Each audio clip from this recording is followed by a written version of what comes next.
episode of the Pop Shock podcast. We are back. You guys probably will get this the next day before the previous episode, but for us it's been a while since we've recorded. Happy New Year, lads. Happy New Year. Woohoo.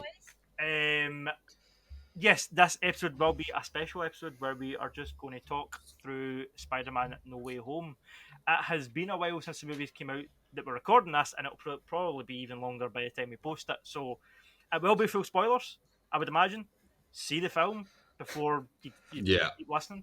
At this stage in the future, I was assuming there's no point even doing a non-spoiler section. Everyone knows all over Instagram. The highest grossing film of 2021, and it came out with 14 days left. Fucking hell. And Sony's most highest grossing film ever. Yeah. In case this happens to be your first episode and you're listening to just the Spider-Man special, I'm Dan. We are joined at the bottom of the screen by Mr. COVID Castelli himself. And Massimo. hello. I'm update on that. I'm COVID negative. I just have a really bad cough. I'm just dying slowly from the flu. So it's just coughing Castelli instead of COVID Castelli. There you go. That's it. And we are also joined by, I believe, the only person among us who has a PS5. Oh yeah. Jerd Noise, how you doing, Jerd? Don't know how the fuck I managed that. I haven't even bothered to buy a PlayStation in years. I haven't had one since the PS3, and I just one day managed. I didn't even know how I fucking did it, but I managed to buy one. So right. So you were, just before we go into Courtney's introduction, I just want to say you were talking to me about trying to switch it off. Why? What is it these days with modern software that makes it so complicated just to switch something off? Man, you feel like pure boomer trying to just have a machine. Is that? Yeah. So what I might do during the course of this is just because I can see my TV screen in the background. I might just pick it up and just start web slinging. I'm wearing the Toby suit. But yeah, you just got to get a one. I'm kind of inverted because I'm looking backwards, but you just got to get down one long street, and then you can really build up some speed. Yeah, so I've had issues turning it off. Yeah. So what I do is I press the PS button. That brings me here, and then I did see something online. If you press triangle, it brings you up to the top. It's obviously harder now because I'm doing it fucking backwards. I press triangle, bring it over here, and then I go here, and then I go to log out, and then I press the PS button again, and then I turn it off. But one time, I don't know where I was, but I held down the PS button, and I managed to turn it off for me. But yeah, I have no idea how to do it. Yeah, so it's always just I had a PS3. I never really played it. I sold it. Never had a PS4 apart from previous housemates having one. So I got to play the Spider-Man PS4 before. Have you messed around with Miles Morales yet, or have you just played the Yes, so I got it. I got Miles Morales with it. I didn't know that you're supposed to upgrade Miles Morales to get the PS4 remaster of the PS4 Spider-Man game, so I ended up buying the PS4 Spider-Man on the store, which I'm delighted with that I did, because it has, when you buy it that way and you don't buy the remaster, you get the first Peter Parker model. Yes, yeah, the one that's not the... That's Peter Parker to me. It looks exactly like Peter Parker. For some reason. Oh, the face they have, the reason why they have that face, just to quickly, before, because I feel like Courtney's just sitting here, listening to three guys talk about a PlayStation. Yeah, but will we just introduce Courtney first before, and Dan, because Dan, you do want to do introductions first, and we'll go back to this shy talk. So yes, we're also joined for the first time today by Courtney. The reason Courtney's here is because myself and Courtney are also going to start a side podcast. It's going to be a movie-based podcast, and it will be called For Your Consideration, which I stole from Ian Lynn's segment from the old podcast we did, but that's... Doesn't matter. So yeah, that we're going to record the first episode after this, and then once it's gone, we're going to have guests from the other podcast, and there's going to be crossovers for films we've all seen, and that's going to be a laugh. It'll be like our very own No Way Home situation. Yeah, well, Courtney's got shit to say about No Way Home as well. So traveling the multiverse. That's it. Right, hold on a wee minute though, Jerd. You said so. You're Dan. Explain yourself. Yeah, no, I've done that. But I'm Dan. I'm just. I don't know what you need. Talks over everyone, right? I'm in the fucking.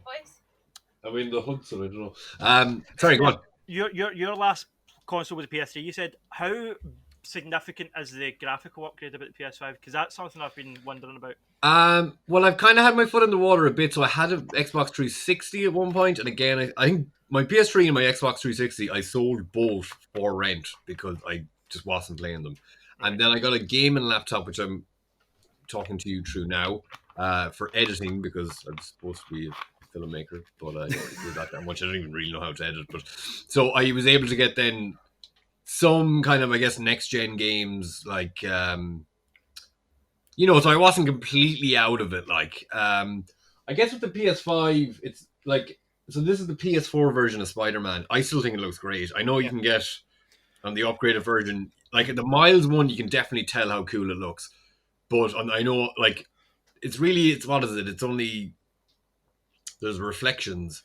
And Well, it goes from, I think it goes from 30 to 60, I'm pretty sure. Yeah. So 30 to 60 FPS. A lot of the surfaces have ray tracing reflections.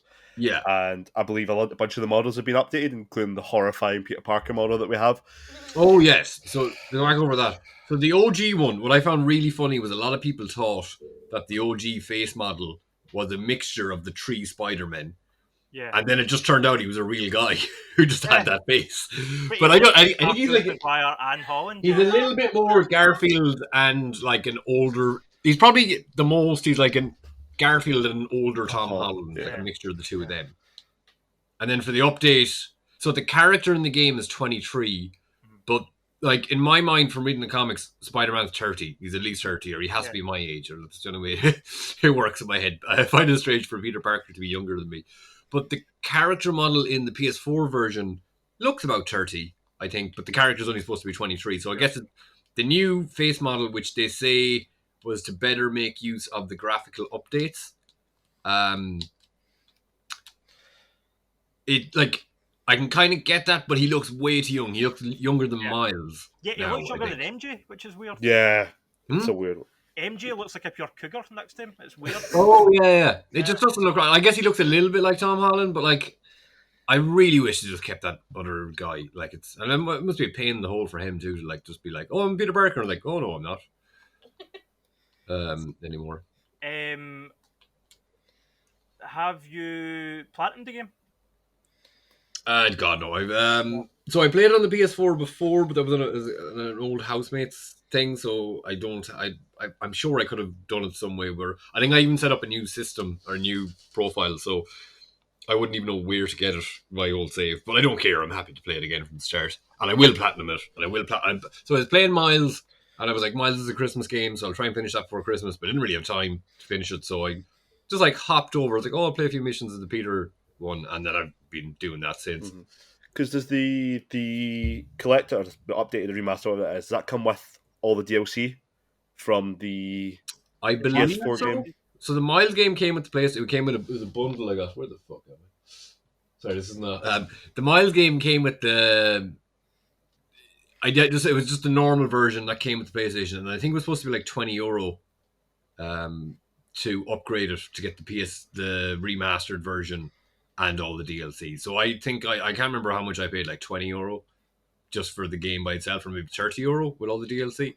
The DLC is all right. It's more stuff to do, but I guess everyone's kind of said the DLC wasn't great in comparison to the main game. That's fine. I think someone shoot a rocket at me. Right. It's a bit chorish. I did find it a bit of a chore, but it's one of the kind of games I just put a podcast on, muted the game, and just play through it. Do you know what I mean? It was good in that sense. I quite enjoyed that, but yeah. Yeah. Oh no, it's like I'm just fucking happy. Like I'd just be swing. Like I'd take this out every day nearly and just start web slinging around the place with the crack. Like the web slinging is great game. It's unbelievable. It's like I know some people would be like friends of mine who are more into PlayStation, like, oh, it's all right. But for me, I'm like a massive. Like I have a little Spider-Man with my head on it, so I'm a massive Spider-Man fan. I don't know if I wore this since we started recording, but I'm a big fan. So like, just pick up the PlayStation, play as Spider-Man is fucking great. I'll play this game for till the day I die. It's the best Spider-Man game there's been, 100%. Yeah, definitely. It's definitely 100%. I don't think there's a game that's going to rival it apart from the new Spider-Man game that's going to be the Spider-Man 2. I think it's probably going to be feel with it's going to be better than that in terms of any sort of Spider-Man gaming media. Yeah, we're going to have Venom. But even coming like before No Way Home, it has. I'm pretty sure if you're web slinging a certain way, the way he lands against the wall. So it's good to have my model here to act it out.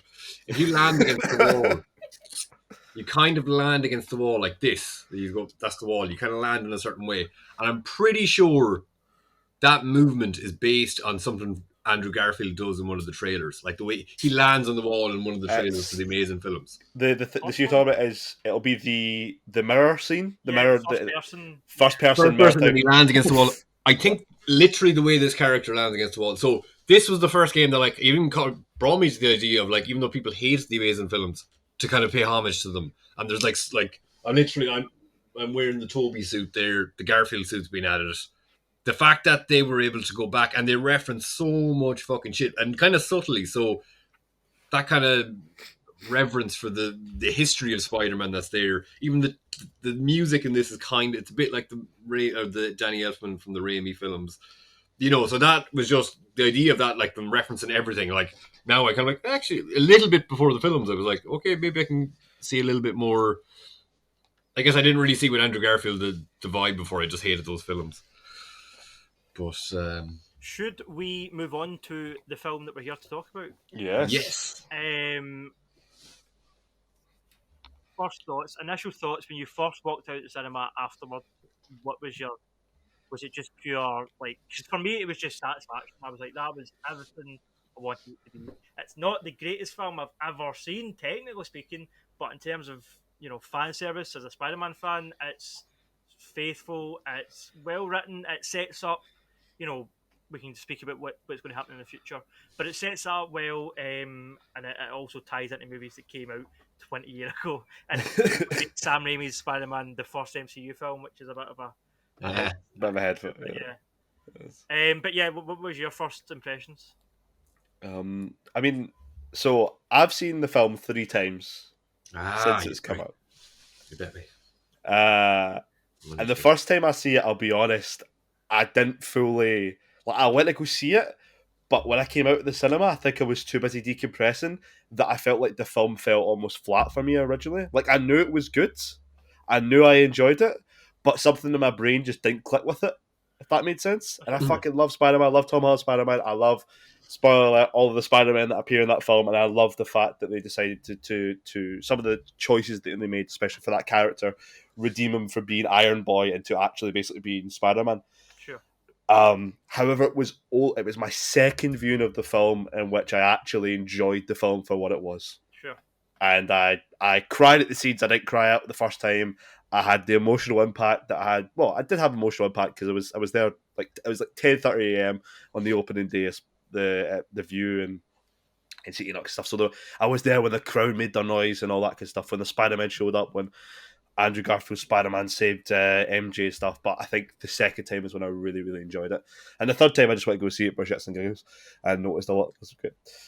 One of the first things that I said was, I need to see that again. That was one of my first thoughts, because what's going on, because they do a lot, even though it's a long film, they do a lot as a film.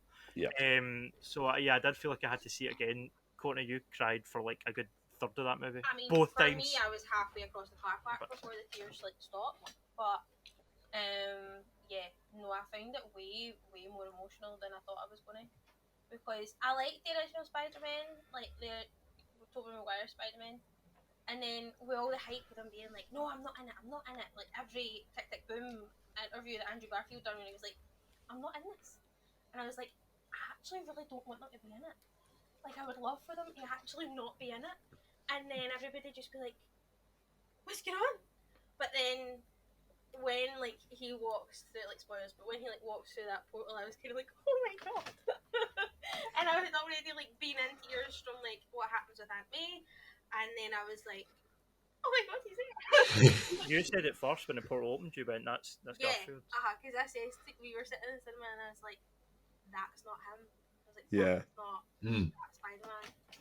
Yeah. I had that moment as well, though. I turned to my girlfriend and I'm like the people. And for the first time that we watched it, I didn't notice a reaction from the audience, but then we took Dan's dad to see it, and it was coming up, and I was like, right, I want to see how people like react to this. And there was a guy, and like he's late 30s, like he was like late 30s, maybe 40, and he was sitting holding his girlfriend's hand, and then he walks through, and he just goes, oh my god, and the whole row's like going because this guy's like, oh my god, and he's like freaking out, and I was like, yeah, that's what you want from this. Also, Gerard, I think even though myself and Courtney as well love Spider-Man, I think you're the biggest Spider-Man fan here. So, what was your first take? Let me see. I think I was definitely like there was a little bit like I definitely got from reviewing and like reviewing Homecoming and Far From Home that I definitely got a vibe of like these films. There's something bad in all of them. There's some really good bits. I think Homecoming was probably better, but I had issues with. I'm fucking saying this in every podcast probably. But Homecoming it was probably better. Far From Home probably had some even better stuff, but it had some worse stuff. But this, like, I left it kind of being a little bit like, oh, the Aunt May thing was a bit fucking stupid.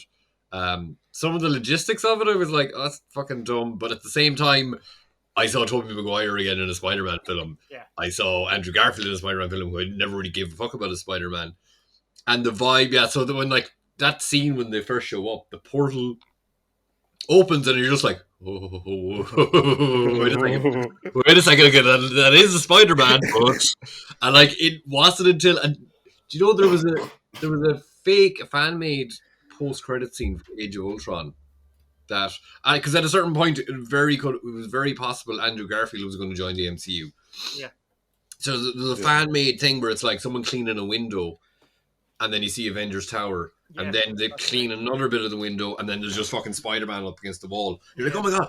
It kind of felt like that, and it really felt like a fan-made thing where you see him coming through. But just you can kind of just see the outline, and you're like, the eyes on Garfield's suit, like they could kind of match up with Holland's one, but like when he started coming, you're like, holy fuck! And then, like, I was like, the way it was done, it was a very relaxed moment. You weren't really expecting it, and I guess, like, even though I thought the Aunt May death, and I'm like, listen to some podcasts that kind of turn me around on a little bit, but like the fact that she got fuck all to do, like, there was a really big, the reveal of Peter Parker, or there's an episode I definitely talked about in the comic episode.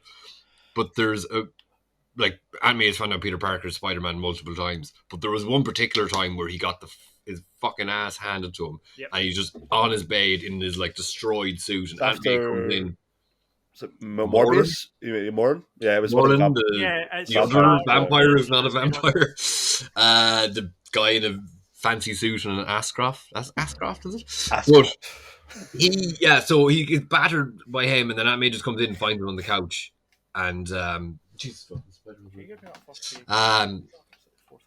Aunt May comes in to find them on the couch, and like I think they do. There's an issue where she has a big conversation with them, but before that, there's like a silent issue where Aunt May just like walks around, like subscribes to. That's it. There, there you that go. image there. Wow. She subscribes. She ends subscriptions to newspapers that talk shit about Spider-Man, like the Daily Bugle. She writes letters of praise to newspapers that support Spider-Man, and like Mary Jane's doing shit, and then she just comes back and they have a big conversation. That's the next issue, and like Feige, whatever, was saying that's one of his favorite moments of Spider-Man. He wants to put that in the films, and it's at the very end of Homecoming, and you don't actually see that conversation. It just gets cut off. So Aunt May has just been kind of sidelined for most of the films, and then as people were saying, like Marissa Tomei is like this amazing actress who's like. Has pretty been vocal about it. It's like they don't fucking do anything in these films. Like, so she was kind of. I think it just felt kind of tacked on, and then it was like they kind of hinted at Peter having an Uncle Ben, but I guess in this world he never said, because then there's certain bits where the characters are talking, and like the two new Spider-Men just kind of like they're in this stasis mode where nothing's happened since the films that they were in. They haven't really mentioned anything else that happens to them. But also, like, Peter just doesn't mention his Uncle Ben, even though he's been hinted at. And in the What If series, they kind of talked about him, and they gave the responsibility line, but I know that's not technically the same universe. So I had misgivings with it. But again, I saw Tobey Maguire and Andrew Garfield. And I thought Tobey Maguire, like a lot of people said Andrew Garfield was the best in it, but I thought Tobey was fucking hilarious. And he had this still doe-eyed kind of goofball, but he just felt so like competent and the exact same. Yeah. That like even there's the bit where Ned's grandmother is like, "Oh, can you get him to get the web?" And like, you know, Garfield's funny, and I thought he was a bit odd. I thought he was a bit too wiry in it or whatever.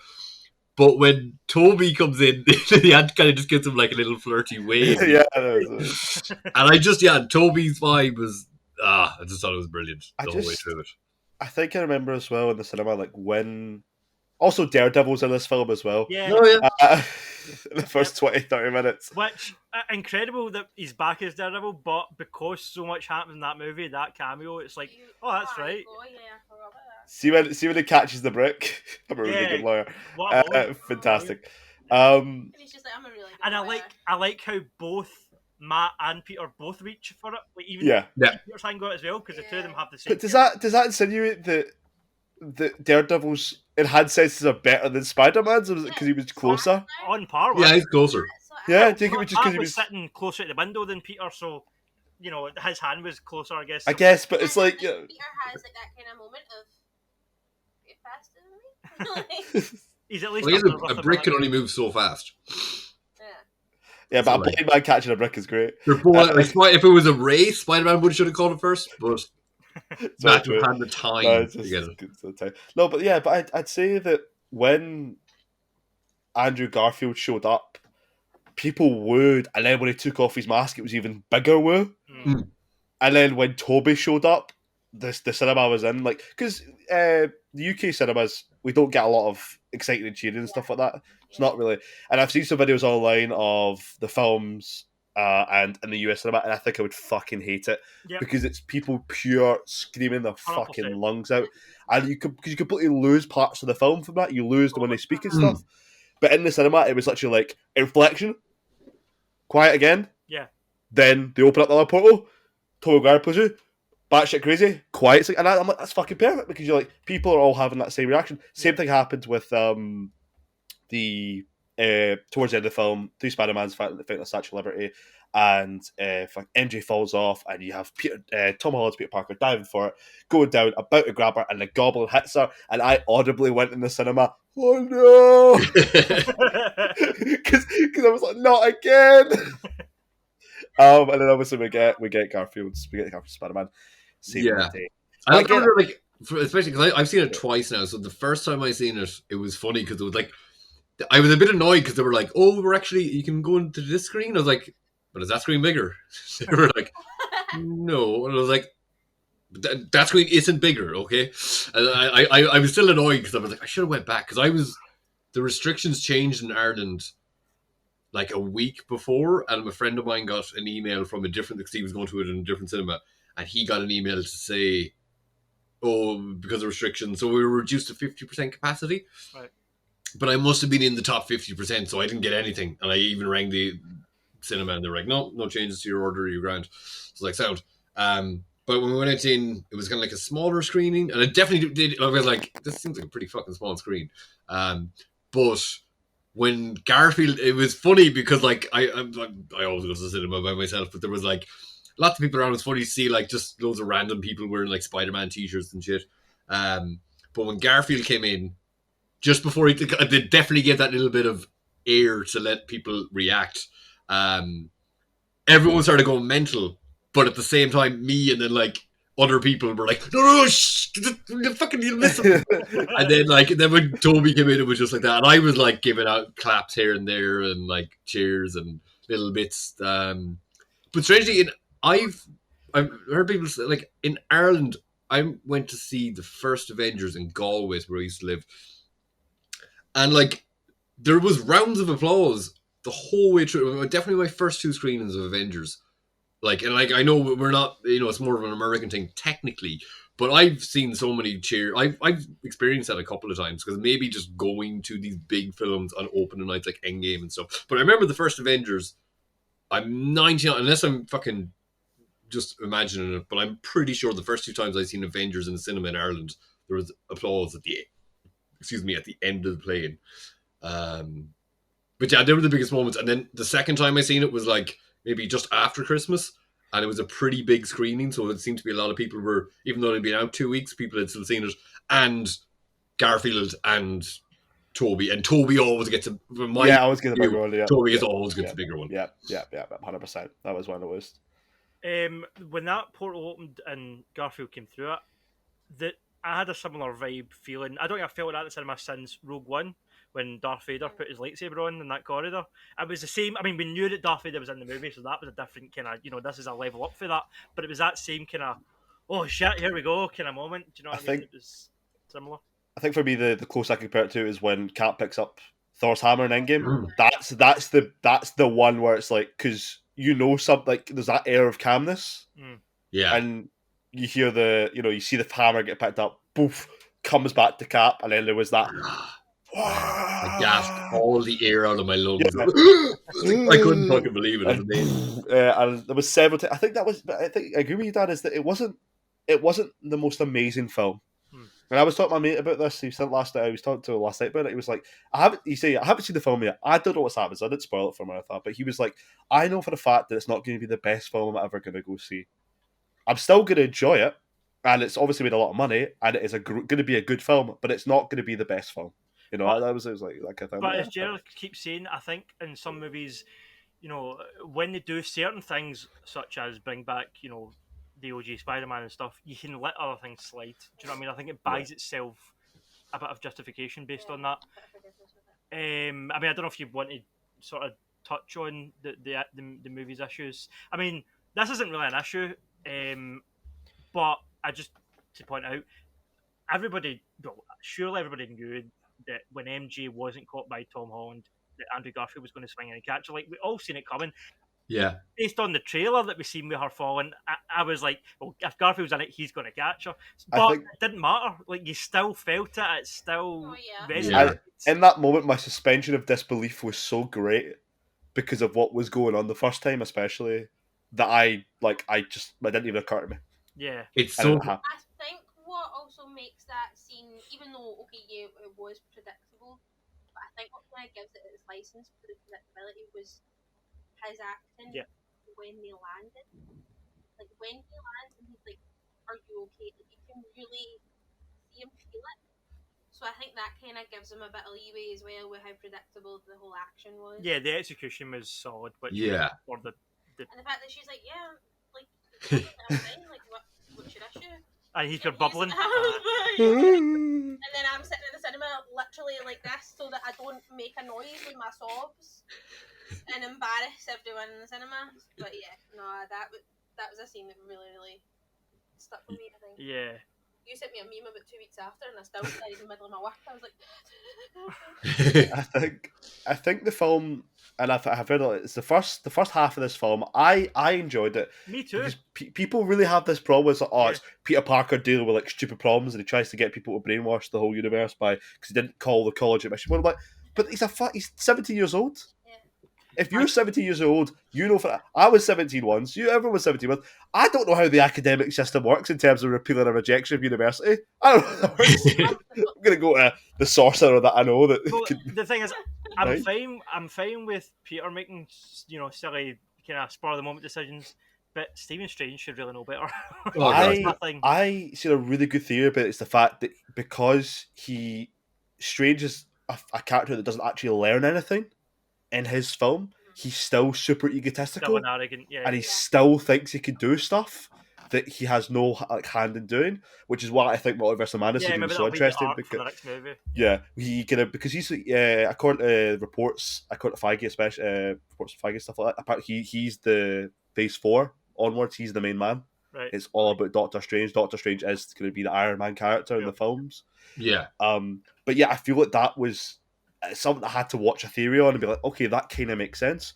Where it's a character who's so egotistical that he still thinks he can do things. I mean, they did put in that kind of semi-throwaway line, but a line that the first time I watched that I was like, okay, where one was like, you can't cast that spell, it's dangerous, and he went, we've cast it for dumber things than this, for like parties and stuff that we want to forget about. So that we kind of throwaway line, the first time I was like, oh well, that's fair enough. The second time I was just like, there's a few different stages where he should have went, we're done, we're wrapping this up, we're not going any further. Whereas it just seems to keep, going, and then eventually obviously the spell goes wrong, and it's like you still really see Yeah. So I was under the impression that once he started casting it, he can't stop. Right, sure. He has to finish it, because otherwise the outcome is the same when it breaks the multiverse, because of how powerful the spell is that you have, like, because I think that's what I got from when he said it. He's like, oh yeah, like I contained it. I couldn't cancel it, I couldn't stop it, I could only contain it because you changed it 5 times or whatever, 6 times.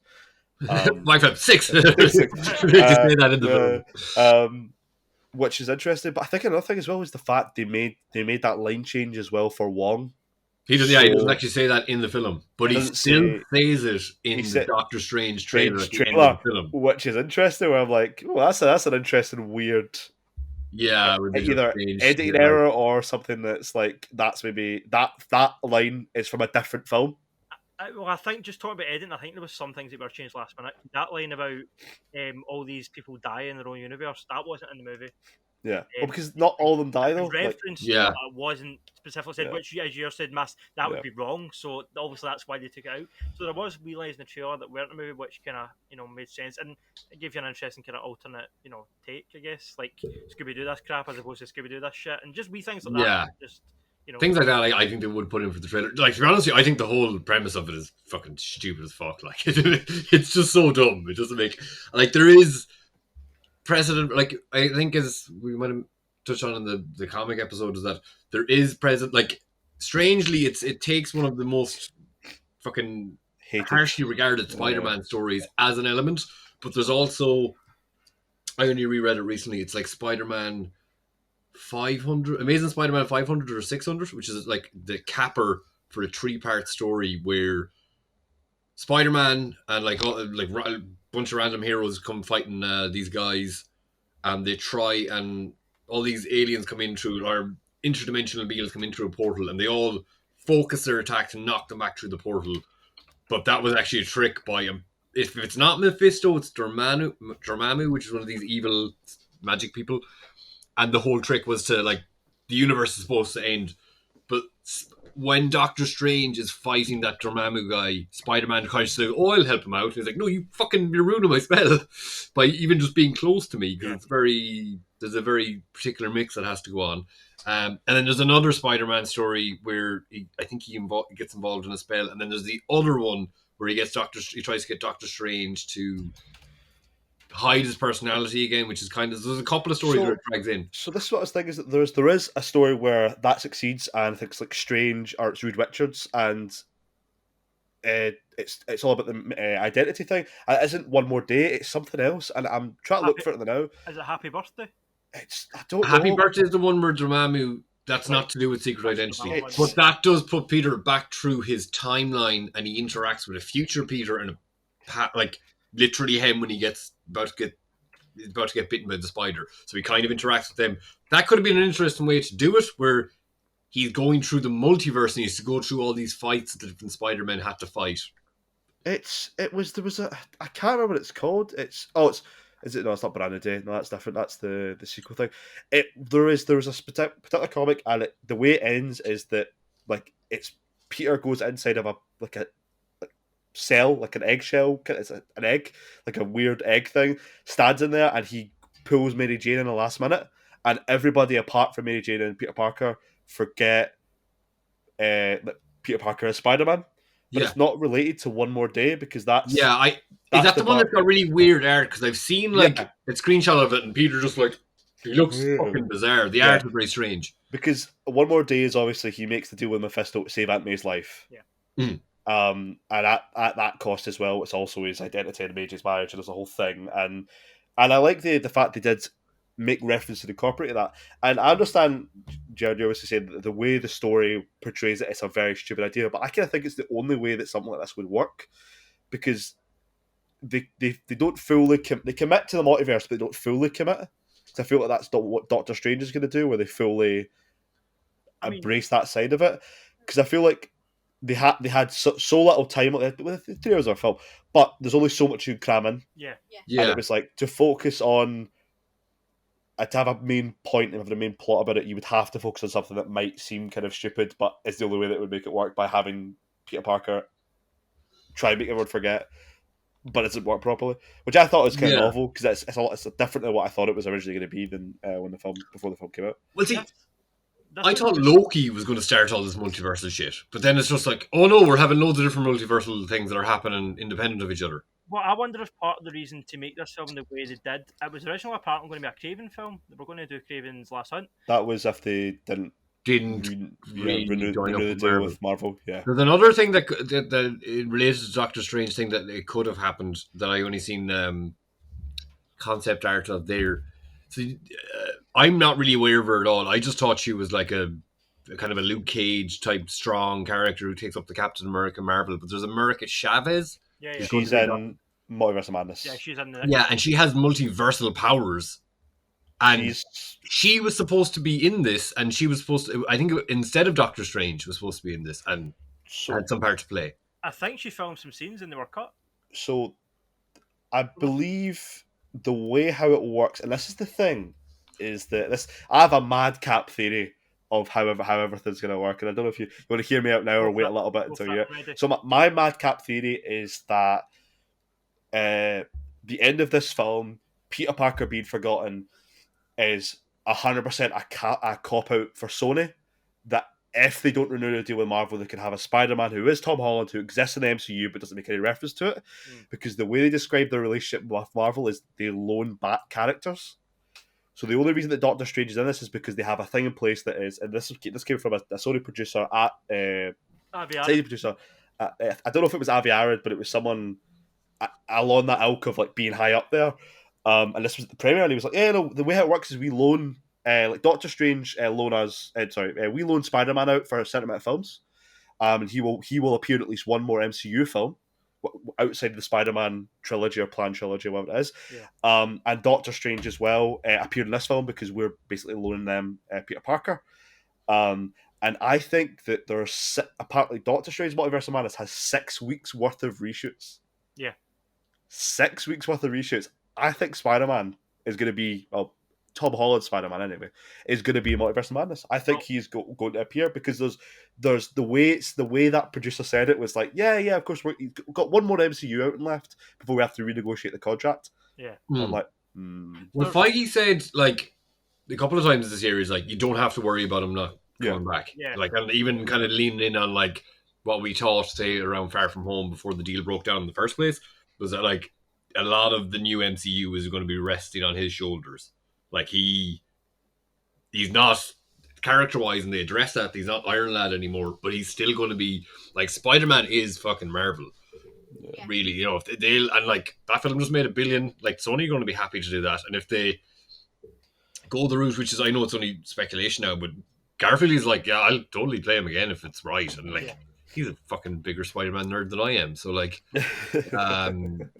the thing I've been saying for years, but I think someone said in the something to do with, I'd seen somewhere in the Sony leaks that they don't want Sony to have their own Spider-Man.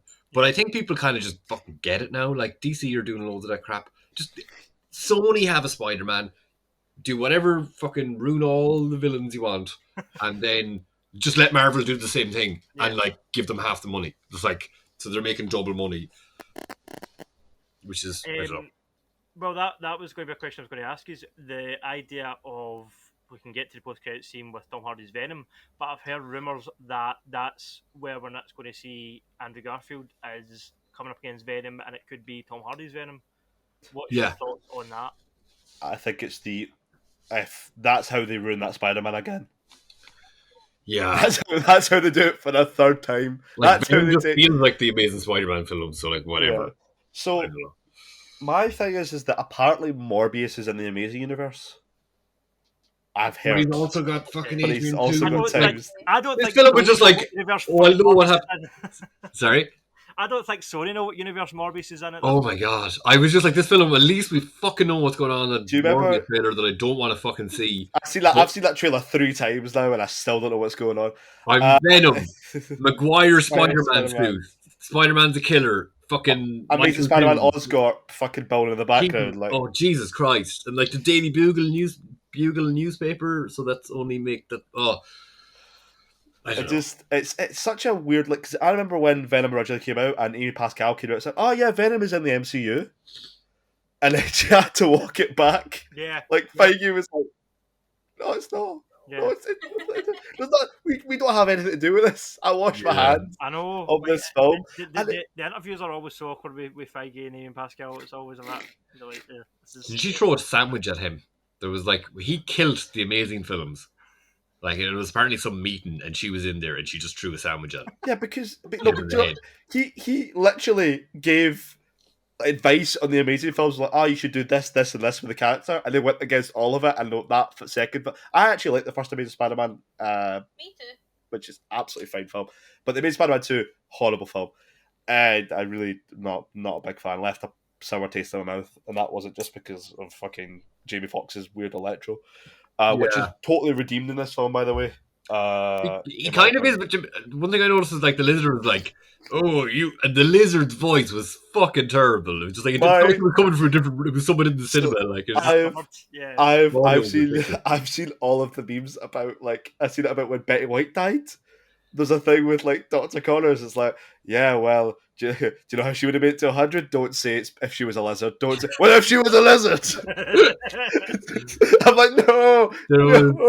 I actually watched the first 2 episodes of the 90s cartoon, and I didn't realize it's the whole thing that lizards mad for turning people into lizards. Like, it's in that too. Like, there's a great scene where like Spider-Man's just going. I was going to put on my Insta story earlier, but it's like Spider-Man's crawling down under the sewer, and he's like, "Oh, this lizard thing's probably just a myth," and he just sees a big lizard footprint. He goes, "Oh no, it appears I was myth taken." Oh Jesus Christ! So Lizard says, "Oh, you used to have." I had like buck teeth and a comb over. Yeah, and then they're just like, it just doesn't know. Like they don't follow up on that. But I guess he says it's because the energy is different in this world. I would say that the best thing about it though is when it's like when they talk about how to fix other villains, and he's like, I have a way I could fix you. Is it by turning us into a lizard? Yes, it's by turning us into. I'm like. I like that. That was also the script taking the piss out of how silly that was, and it got me all 3 times I watched that film. Yeah. Every time that line, same as when Norman Osborn says, "I'm something of a scientist myself." That was a great moment. Really, just every time the meme is great. But I think it was safe that I watched like.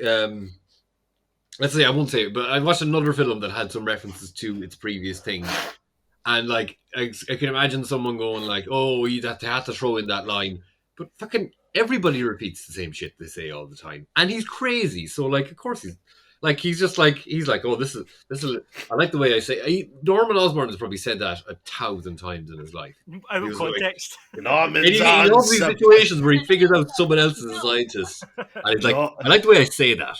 It's like my favorite. Norman's on a sabbatical, honey. It's like, oh my god, it's like phenomenal. Just strikes so much. Just what was it? I can't whistle, but there's a bit where he whistles. Yeah. Ooh. He's got the blade or something. He's just looking at Spider-Man and he whistles. That sense of yours is something special. I'm like, it's just such a. He's so good. He's so good. I don't think they de-aged him. But they de-aged Molina. I don't know if they did though, because it's so hard to tell. Yeah, I honestly don't think they did. He looked his current age. I don't think he was de-aged. Like Molina did. And the Sam Raimi one too. Like he's not changed that much. I was gonna be honest. Like the de-aging effects were really good. Yeah. Molina's de-aging effect was fantastic. Like, see if you actually look at him now and you compare him, I'm like, that's like a incredible piece of technology. Another thing kind of sad about is we lost the practical arms. Yeah. CGI arms. Yeah. But apparently the way it was done was he was in like a weird harness thing, so he still had that like kind of motion about him. Yeah, but it wasn't as nearly a thing of the. Yeah, I was kind of hoping that fight would have to be a bit more like I'm a little bit of a kid in the way that like if a bad guy's a bad guy, I want him to be a bad guy, and like they had 5 of them. It's like fucking throw one more in. Yeah. Or at least if you're not doing that, there's the Ultimate Spider-Man story where it's called the 6, and basically they just blackmail Spider-Man into being a part of the Sinister 6. At least go for that. But then, like I like Doc Ock, and it's good that he kind of still had his redemption, even though, like, you know, he's flipping back and forward. But he just wasn't really, he wasn't like. I know it's kind of like it's a film and it's not going to be the same way, but some of the coolest things, like in the spectacular Spider-Man cartoon, is Spider-Man fighting 6 guys and getting his ass kicked, but still managing it. And that's kind of the way it is in the comics. They presented it in such a way that he couldn't fight them all by himself. Yeah. I wish we had that though, but we did just literally we got Green Goblin, and then we got like basically throw him through an apartment complex, and then we had the Lizard also appear as well, throw him back in it to help. Like we did get that kind of like 5v1 thing, but I agree that it should have been expanded upon, where there should have been a moment where he completely was like beaten to a pulp. Because because Lizard only grabs him, fucks him back in, and fucks off. That's what I said. Like I was saying, like we got bits of it. We didn't get a proper. It's like an interference in a WWE match, like. Sorry, WWF. That kind of bothered me the first time with that scene in the apartment you're talking about. I mean, it did just kind of feel like they were all just hanging about in this apartment for quite a long time. Lizard just in the van, like just hanging about. I mean, it went from night to day. You see the bit as well. Like every sort of shot with the Lizard, rushed. Everything with the Lizard in this film is comedy gold, because there's that bit when J. Jonah Jameson shows up. He just is in the van. It's just the fact that like nobody else is around. He just whispers to himself, "And it begins." Just in a van. I'm like, no one's gonna hear you say that. You're saying that to yourself. This is ridiculous. But no, I think there are. I get they wanted to fan service all the villains, but I feel like we could have went without 2 or 3 of them. I mean, Sandman's scenes, I don't know if he filmed anything new. I think it was old footage that was reused, and then obviously that was CGI. weird. Yeah, I think it was.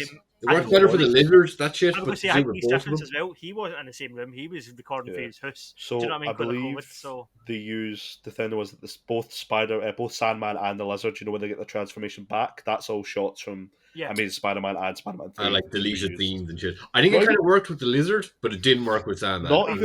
Not even deleted scenes. That is just a scene straight from Spider-Man 3. I seen someone say that it actually doesn't match up exactly, so maybe they like mirrored it or something. I know it's when I think it's when he's getting wet. And his hands falling apart. Yeah. But Sandman like felt like he was in the room, audio, whatever way they did the audio. When the Lizard first spoke, I was like, that sounds so badly fucking mixed. It just sounds like it's coming over the. I don't know. It didn't sound like it was on the same panel. Sandman just like. And then Sandman made no fucking sense. He's like a good guy. He helps him straight away, and then he's like, "Oh no, I'm fucking the bad guy." And like his motivation was all over the place. It made no sense at all. It was strange. I think another thing as well is that I really wish they just put him in a lab coat. Yeah, Lizards. They had plenty of time to. So and I was like, they went to the trouble of redesigning Electro to make him look better. And the Goblin as well. Why didn't they do the same? Yeah, with Goblin as well. So why didn't they fix Lizard? Why did they still look like a big Ninja Turtle? Actually, all of the villains are redesigned apart from. They should have did a whole thing where like, yes, this is the Lizard, but it's not the Lizard from that movie directly. Therefore, that's why he has a long snout and looks more comic accurate and wears a lab coat. He could have mutated. Like that's the biggest plot hole as well is the fact that if you send all of those characters back to exactly the moments that they got pulled from, they are all, or most of them are going to be toast. Well, Lizard didn't die. Man still has to join the sun, right? Whether he's a good guy or not. Yeah, Doc Ock drowns in the Hudson. Electro was still stuck in the middle of a giant electrical grid as energy was pouring about. So if he's got no power, then he goes back. He's just a guy. He either gets electrocuted or just drops 20 feet and dies. Yep. Yeah, he drops 20 feet and dies. Green Goblin's still got a glider probably coming towards him. He's just a guy now. He's just a big well, Peter, wait! Oh, no!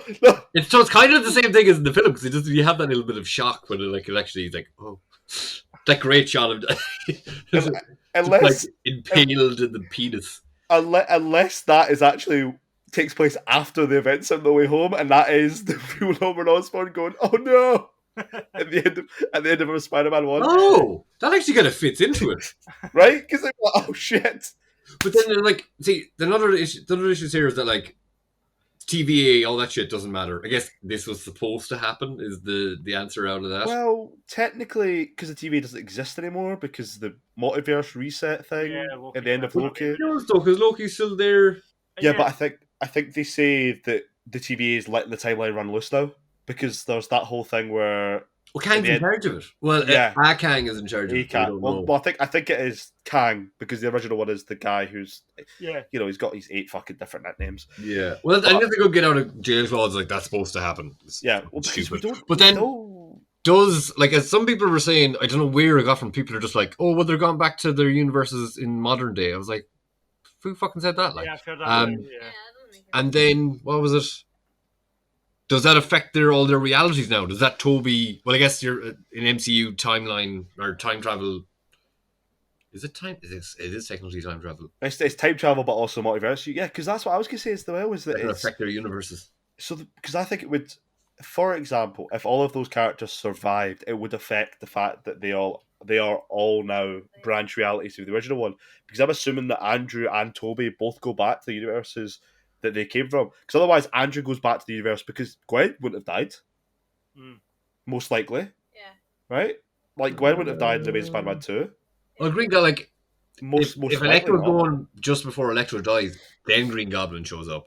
Yeah, because you don't think that Electro, after seeing who he is be like, I'll catch you, don't worry. Just fucking runs underneath the... But is he not already toast and like fucking? Yeah, He's already exploded or whatever happened to him. Like, yeah, so there are a lot of questions that are presented from this film. Like, I wish they'd handled it slightly better, but at the same time, you've got to forgive it because it's like they could easily retcon half of this stuff away yeah. later on down the line. Like, as I say, they could just like redo it and be like, oh, well, it turns out when they returned to them, they were all safe, and put them. It's the same thing as what happened after the snap as well, when it's like returned everyone exactly where they were 5 years ago. And then People the directors are just going to keep talking about it for the next fucking 5 people years. in airplanes fucking plummeting like Falling at the sky. falling in Yeah. the sky, and do you know what I mean? Like, it just you don't really. One thing that I liked Especially- that I think you always hear about in the films that they're like, oh, we really did the action this time, but the action, especially with the two fights, they're short enough, but they're long enough between Tom and fucking Norman Osborn are fucking brutal Yeah. and they're amazing. They're really good. Like, that's why I'm kind of just like, you know, just giving them a fucking Green Goblin and just have that. Like, my idea of Green Goblin and Spider-Man in the comics is these fucking knockdown, drag-out fights that they just... Because they're roughly the same strength, but Goblin's fucking crazy. So that kind of thing of Peter punching him in the face and he's just smiling up at him. And then, like, so many power bombs. It's just fucking brilliant. Like, just putting them through the ground. Because Tom Holland... I definitely heard Tom Holland say that, oh, yeah, the fighting is... normally, that's kind of... It's like in a PlayStation game where they're like, oh, yeah, it's a real interactive world, or the choices you make, that kind of line that never really amounts to anything. But I felt it was really well done here. And funnily enough, similar to Captain America, after Captain America 1, there was the kind of Arkham games rip-off Captain America game that Chris Evans played, and he liked the fighting style. So that's what resulted in Winter Soldier. Yeah. But apparently one of the moves, I'm not exactly sure which one it is. I think it's one of the power bombs Tom does at the end, or maybe it's one of the web things. But it's from the PS4 game that they put into it. I'm not fully sure which one it is. There's the really good one at the end, where he flips him, grabs his belt, and power bombs him. Yeah. There's another one where it's like a web slide, like he uses the webs to knock him into the ground with his feet. Yeah, and there's also a swing that he does. I think it's during a statue fight. That the way he swings was also something from the game. I think. I can't remember what kick he did while he was swinging or what flip it was, but one of the moves that he does is one of the web swinging moves is also from the game. Apparently, the hybrid suit as well. The one he gets the nano. That's only the chest piece. Is also inspired by the white that's on the game suit. Sure. Because the spider reaches all the way up to the shoulder, like the same thing where it's like it reaches all the way across and down, it's all across his chest. But yeah, I think there's a lot of homage to different Spider-Man properties. Yeah, that's the one thing I didn't love in the game was that original white spider suit. I was never a fan of that. No, classic all the way. Enough, so. But when it's gold, then it's... Yeah, the gold one looks cool though. Yeah, the gold one's cool. Yeah, the gold one is cool. But well, just talking about where it's going in the future, that suit at the end that Tom Holland makes, I love the fact that Tom Holland's most accurate suit, comic accurate suit, is that way because he's just seen the two other ones, comic accurate, and he's went. I really like how he's kind of got to there because of them. Also, it's a bit shinier in the blue section, and it still get the eyes. But overall, I thought it looked awesome. My issue is, did he just take the original helmet that he got from Tony Stark and retrofit it, or is that like a spandex fucking like cowl that he's got? He's like, I can't see anything through this. Like, He's really smart. He can. I can think he can still figure out, or transfer the eye pieces. I can totally buy that. I was gonna say, I would have one issue is just a little bit too shiny. It's a bit like the Dan Slott amazing run. I liked it as well. To be fair, I'll be honest. Like I loved it, but just slower. It's a bit of a teal as opposed to blue. So here's the thing as well, specifically about that end scene, because when he shows up and he gives energy and he's gonna tell her, and he chooses ultimately not to. I'm glad they went with that, because I felt like it would have been if he went, oh yeah, my name's Peter Parker, blah blah blah blah blah, whatever. Like he would have came off like a crazy person. Yeah, and I'm kind of glad they kind of stuck with that thing of like he doesn't say it fully, and he kind of has that thing where these characters are now there if they want to go back to them, but they don't necessarily have to. Yeah. Yes, they do.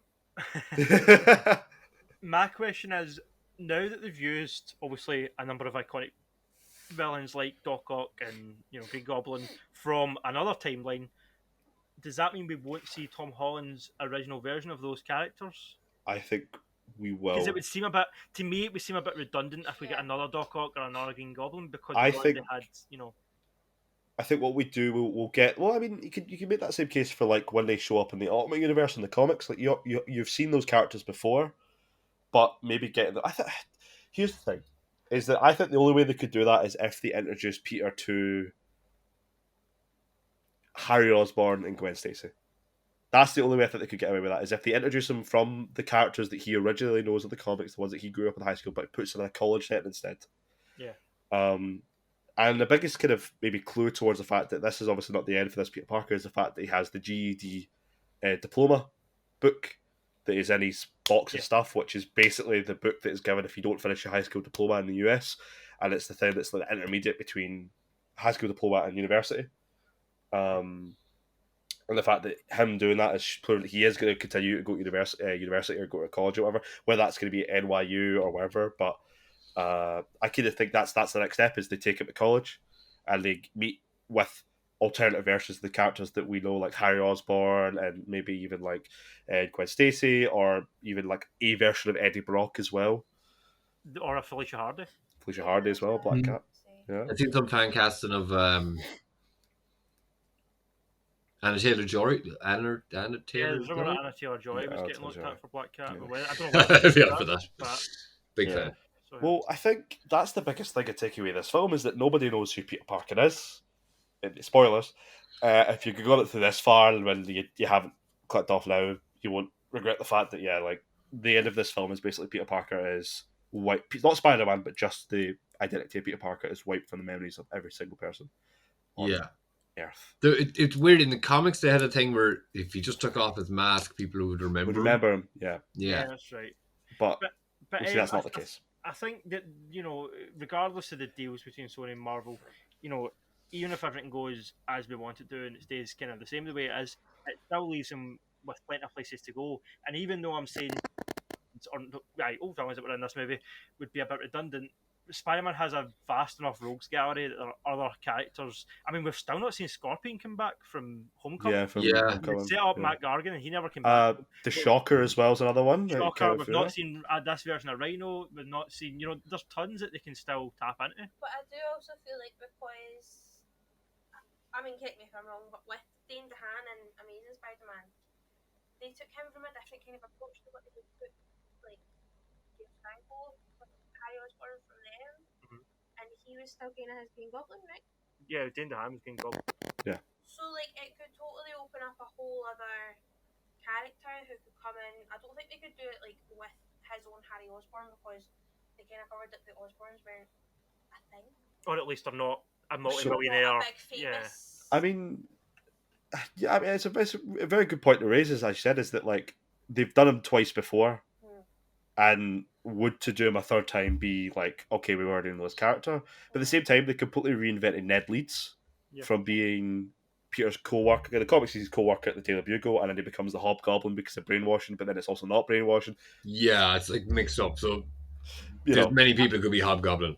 Yeah, but they kind of completely changed that character. He's only that character in name. he's more Ganky Lee Miles' buddy. and Miles' friends Yeah. in comparison, which I feel like they could easily do is they could definitely take the name of a character Yeah. and then completely change them into something that's a bit similar to maybe that's 100%. I think if we see Harry Osborn, it will be a very different version, and possibly Gwen Stacy as well. I mean, I just think I've always thought, as much as I enjoy these Tom Holland movies, there are certain things that Spider-Man has to have and Yeah. be a part of his world, and one of them, a major one for me, is work with the Daily Bugle, and the idea that Jonah exposed him at the end of Far No Way From Home Home. kind of made you go, well, how are they going to, have him eventually work for them? But now that the slate's been wiped clean, if Peter's on his own and he's having to pay rent, he could be desperate enough to take photos himself and start sending them.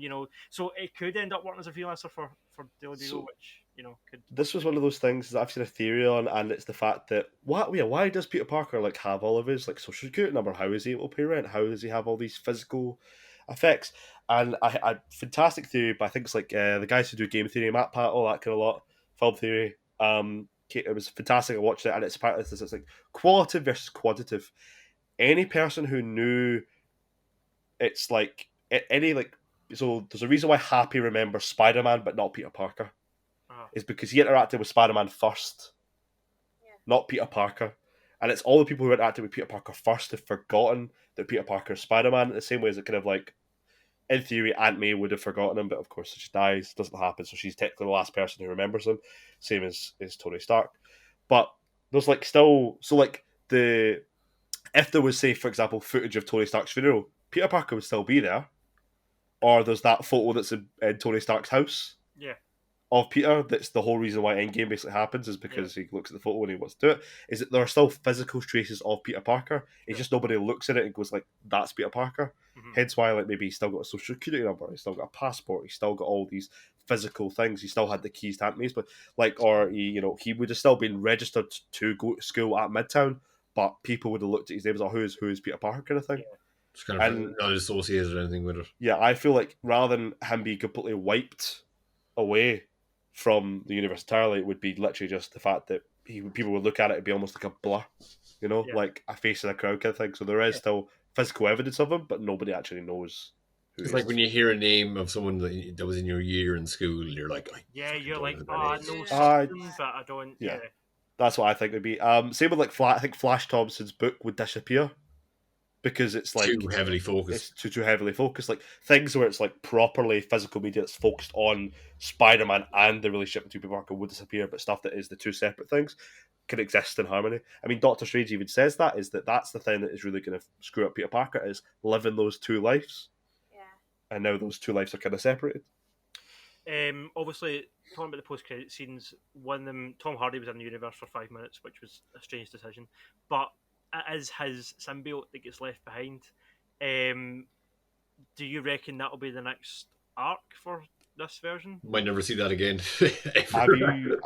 I think it all just depends on the reception, to be honest, because there's been some leaked photos of the symbiote suit that Tom Holland Spider-Man would wear. Yeah. And I feel like because people had a very positive reaction to that, I don't know if Marvel would press ahead with it, but it's one of those things. I think as long as that Sony Venom exists, I don't think they would try and touch upon the MCU Venom. I feel like if that franchise kind of dies, then maybe we'll get that. Yeah, it's too fucking messy. They've even that we've kind of set up differently.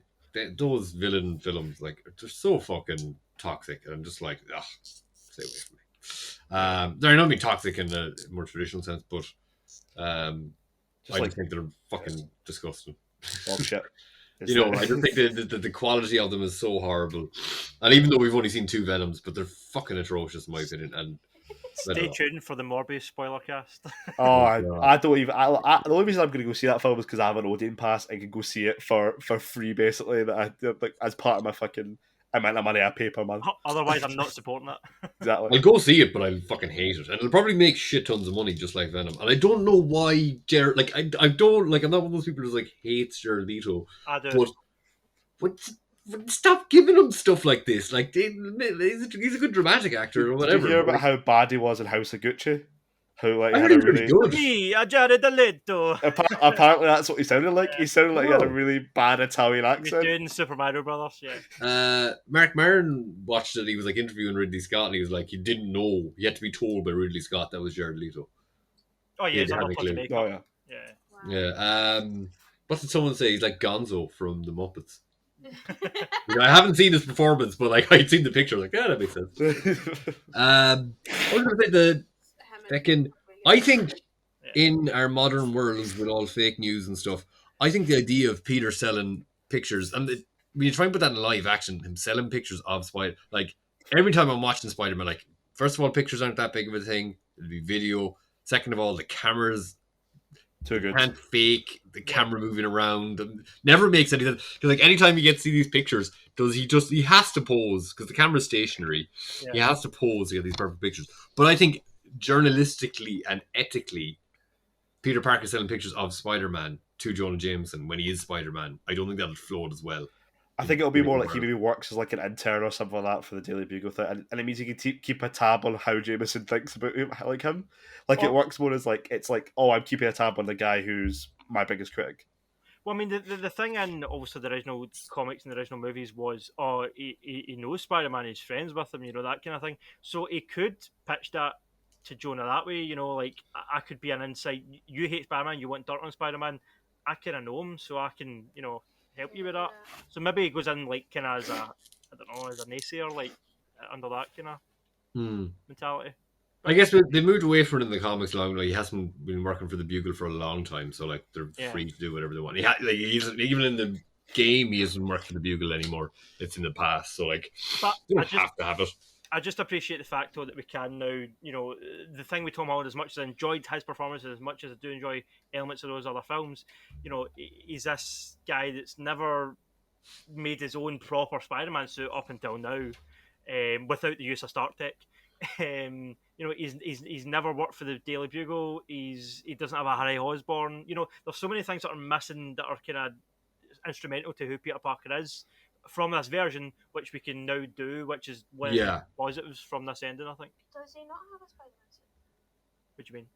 Like when Tony Stark first walks in. He has the really terrible pajamas with goggles stuck on. Yeah. Yeah, so he's still made. No, but I mean, in the comics, Spider-Man makes his proper Spider-Man suit, and Tom Holland never did that. He learns how to sew is the whole thing. It never made sense that he could make that type of suit. No, it didn't. No, ever. Especially the Toby suits. That's like how the hell did you make that, mate? Those suits that cost like $50,000. There was that Mr. Sunday Movies. I think we'll probably reference the episode. The great video based on the 4 suits that were stolen. Yeah. Fantastic. And what was it? They cost like $2 million in total, the 4 of them, or there was 4 made for the film, or was it 4 stolen? There was 5 made, 4 stolen, 1 kept. I think it was. So because one of them was kept, and there's one at I think Disneyland, and it just looks fucking terrible. It's not been kept in good nick at all.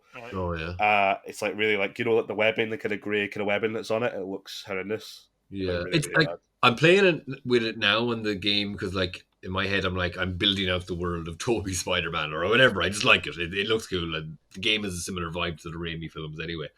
But I kind of don't like it at all. Like it's the grey. Like I don't know. It's. I do because it's Tobey and what those films mean to me, but it looks a bit weird. Like, that was one of the things is that like going forward, I feel like we are going to see.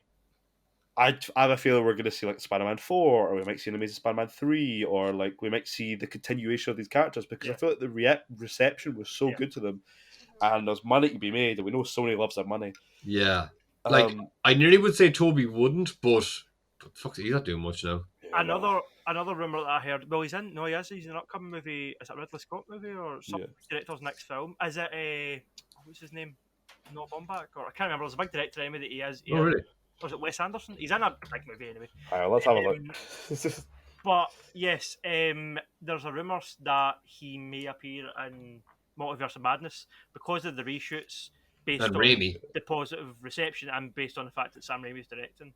There is a rumour that he could cameo in that. Throw him in for fucking heavy, like give him a few. Like I think they got $1 million each for this. Yeah, is that right? Yeah. And there's that really sweet story of Andrew. So one thing I had an issue with, one of the biggest things I had an issue with in the entire film was Andrew telling the 2 other Spider-Men that he loved them, and they fucking said thank you. Thank you. I was like, fuck you. That's you telling yourself. You love me. Was just building him up, like going, "Yo, you're amazing." It just didn't track with the rest. Like literally, that conversation happened like 10 minutes earlier, and He's like, oh yeah, don't this negative self talk. If someone tells you like, and it's you, if imagine you met two other yous and one of them said they loved you and like you'd be all weird about it. Like that's fucking you have issues there if you don't love yourself. But I think that sums up Peter Parker in a way. You know, that is the insecure, Well, I just think a lot of loathing the conversations they had felt really awkward and weird. But I was like, I like because that that's because yeah, because it's he's like, a Yeah. weirdo. I thought they were very natural though. At the same Yeah. time, Yeah. I thought all of their like that's funny that you say it and you said I blockage thing. I had a blockage. Like, it just felt felt a little bit like when you watch something. It felt a little bit improvisation, but it felt very natural to me.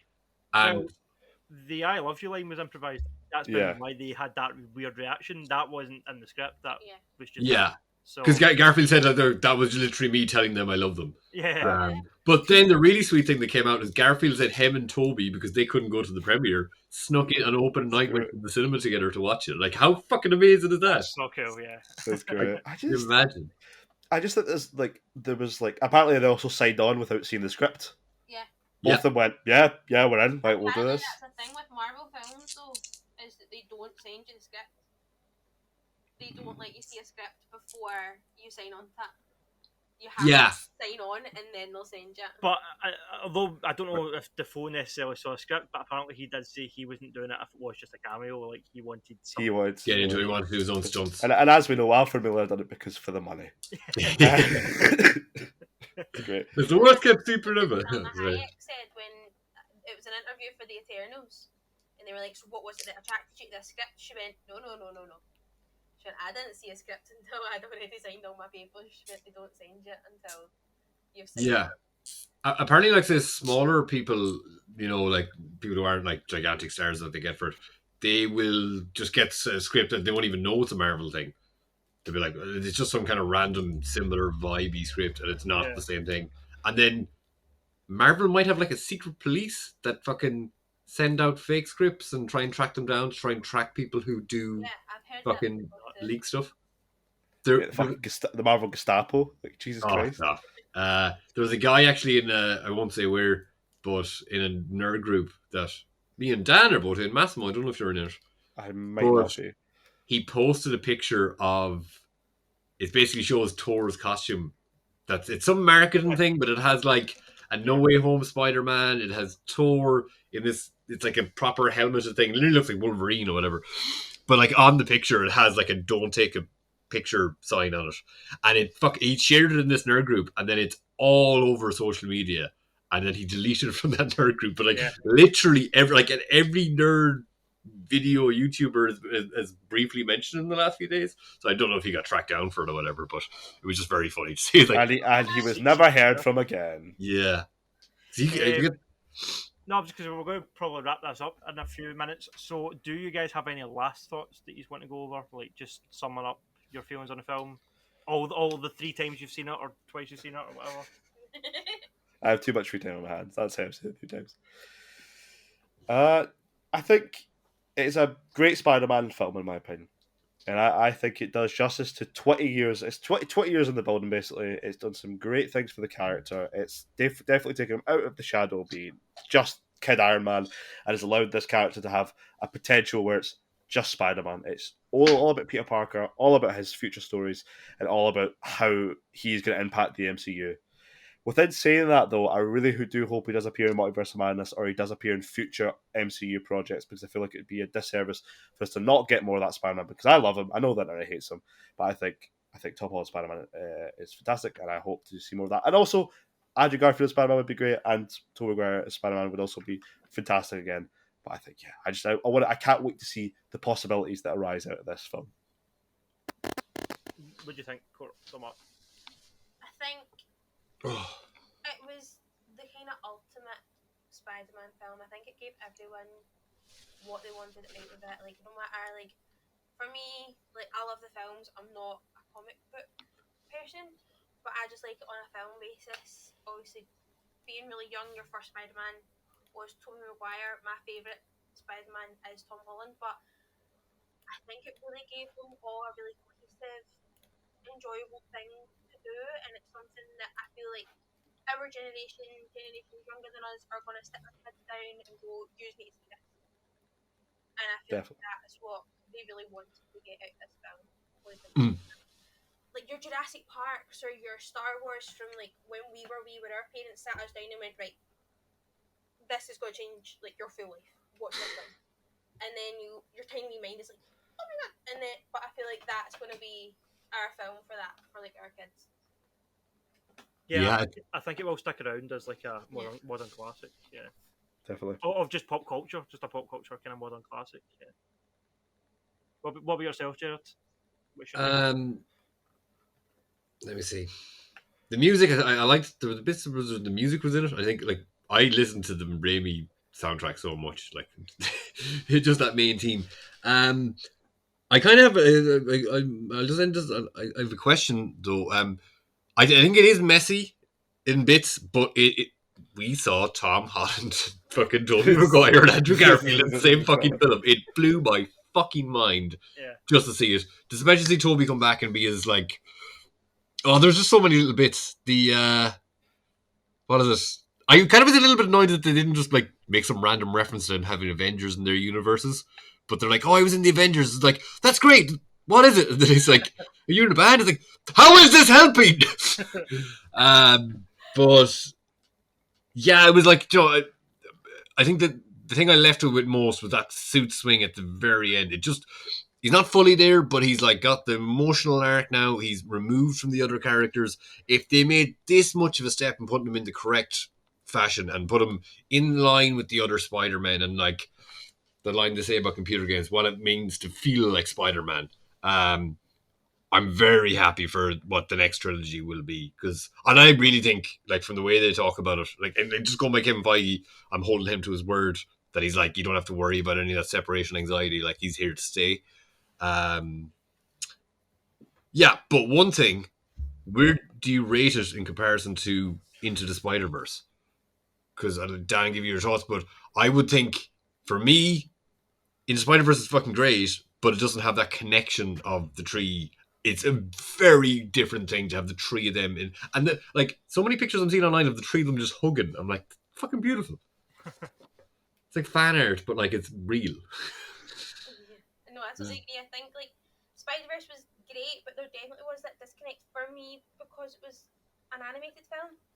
It was still, oh, this is nice, but with this, you're like, oh, this is awesome. Like, the swing when the three of them like get their act together, like this isn't working. What are we gonna do? And then Tom Holland swings and he webs the two of them, and they two then swing, and you're like, oh my god, seeing one Spider-Man pull the other two. You don't I think have that moment in Spider-Verse, I don't think. So I think that's what totally takes us above and beyond that for me. I think the iconic kind of three Spider-Man landing as well, where you get the boom, boom, but like you get the three unique landings of all three Spider-Man, and it's So final thing, rating out of 10 for you, not as a movie, just your enjoyment. Because for me, it's a 10. It's not a perfect movie. There's flaws in it, but in terms of how much I enjoyed it, the best time I had in the cinema in 2021 anyway. I went to go see it 3 times. It's got to be a 10 out of 10. I every time I watched it, I wasn't bored. Do you know what I mean? Like, I wasn't bored. I went to see the three of them within like 2 or 3 weeks of each other, and like basically it was like, it's incredible. Like, so 10 out of 10. Well, 10's around, so 10. Yeah. I gotta say that. Well, I think, do you know when they come to Peter on the Peter? When Tom is, and they also recreate the meme in the lab. Kind of do it on the Statue of Liberty too. That whole Statue of Liberty idea with the shield on, it's fucking horrific. It makes no sense. But the scene where, and now you know this in the comics, in the Into the Spider-Verse comics. Now, I don't know that I've read it that much, but there is a shot from the comics of all the different Spider-Men on a roof.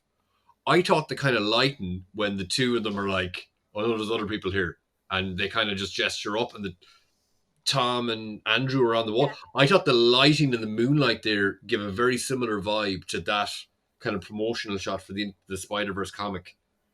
Do you know the one? It's like just fucking like 20 Spider-Men on a roof. For that one came out. I just thought that particular shot had an element of that. And then even just to see that they're like, oh, fuck, they're up there. And like, we've already known they're in the film, but like, And Yeah. then, even though May's already delivered the responsibility line, Toby then, capitalizes on the end of that line in that scene, which I thought was great. I mean, Andrew Garfield was just lying. Yeah, That's what was there. Yeah, he just straight up like. But also, my uncle said that too. my uncle said it as well. Like, just how Andrew Garfield, the actor, liar because he lied he wasn't in this film. Spider-Man also lied as well about the fact that he was. Oh yeah, my uncle. He did not. He was like the power of the thing. You have the responsibility to people to do the right thing in the right moment. And presidential waffle. sorry, it's one of those things. Another thing that bothered me there though was like Peter was just like, I know I mentioned already, but he just like they both mentioned their Uncle Ben, and he's just like, I'm not going to say anything because it's too complicated to the plot if I do. But it worked in so many. It didn't work in some ways, but we can forgive those for how fan serving. That's me. I'll pick anything apart, but 10 out of 10. Still, I've got to go back to that. Absolutely. Well, I'm sure we'll come back to Spider-Man No Way Home again at some point down the road. But for now, I think that's everything we've got to say. Okay. We have to do the podcast 3 times. Exactly. Hope we're not jinxing it and this does record. So thanks for joining us for another episode of the Pop Shot Podcast. Thanks, Court. Thank you. Thanks, Mass. Yeah, of course. I'm dying slowly, but I'm back. here. I'm just going to slip off away in my mortal coil. And I always love having you on, Jerd, when it's Spider-Man stuff, because the man when it comes to Spider. And Spider Jerd as well is happy. Happy. He's not that pleased. Right, guys, I'll see you next week, maybe. We'll do something. But yeah, for now, that's us. See you all on the next page, guys. All the best. Cheers. Bye.